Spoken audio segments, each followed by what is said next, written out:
Мурдагы президент Алмазбек Атамбаев Атамекен партиясынын юристтерине карата иштин токтотулушуна макул болбой Бишкек шаардык сотуна арыз берген. Бул арыз 5 августта Бишкек шаардык сотунда каралып, Атамбаевдин арызы канааттандырылган жок. Бул тууралуу юрист Талайгүл Токтокунова билдирди. Буга чейин башкы прокуратура экс-президент Алмазбек Атамбаевдин абийирин жана кадыр баркын коргоо боюнча Атамекен партиясынын юристтери Канатбек Азиз менен Талайгүл Токтокуновага каршы жазылган доо арызды кайтарып алган. Буга байланыштуу сот ишти токтоткон. Токтокунова менен Канатбек Азиз 2017 жылдын март айында Бишкекте басма сөз жыйын өткөрүп, Дача суу айылына кулаган учактагы жүктүн президент Алмазбек Атамбаевга тиешеси бар деген маалымат тараткан. Атамбаев муну жалган жала катары сыпаттаган. Ошол кездеги башкы прокурор Индира Жолдубаева юристтерди сотко берген. Соттун бардык инстанциялары доо арызды толук канааттандырып, юристтер 10 миллион сомдук айыпка жыгылган. Атамбаевга материалдык доону өндүрүп бериш үчүн 2 юристтин айлыгы түшчү банктагы эсеби жабылган. Жогорку соттун Конституциялык палатасы 2018 жылдын 17 октябрында башкы прокурор президенттин ар намысын анын макулдугу болмоюнча коргой албайт деген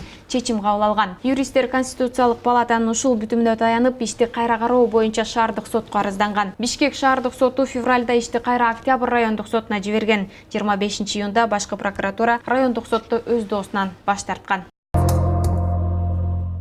Быйыл январдан май айына чейин Кыргызстандан жеке тараптар акча которуу системасы аркылуу 210 миллион доллар чыгарган. Бул тууралуу Улуттук банк тараткан маалыматта айтылат. Бул көрсөткүч сыртка чыгарылган каражатты анализдей баштагандан тарта 2005 жылдан берки эң жогорку көрсөткүч. Мындай өсүштүн себеби айтылган эмес. Буга чейин рекорд 2018 жылда болуп, анда 196,2 миллион доллар чыгарылганы белгилүү болгон. Эң аз каражат 2005 жылы чыгарылып, анын көлөмү 8,2 миллион долларды түзгөн. Улуттук банк өлкө аймагынан чыгарылган каражаттар кайда кетери тууралуу да маалымат берген.